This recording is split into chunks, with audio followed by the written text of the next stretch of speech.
चूजे थे। एक दिन दोनों घर से निकले, दाना चुगने बाग में आए।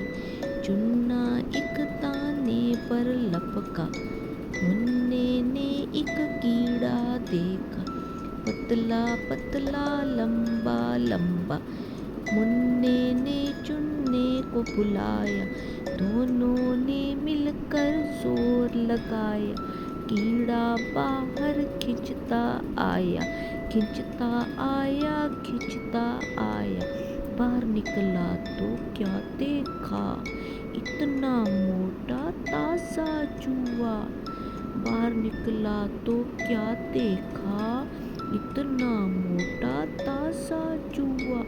चुन्ना मुन्ना डर कर भागे, चुन्ना मुन्ना डर कर भागे। चुन्ना पीछे मुन्ना आगे।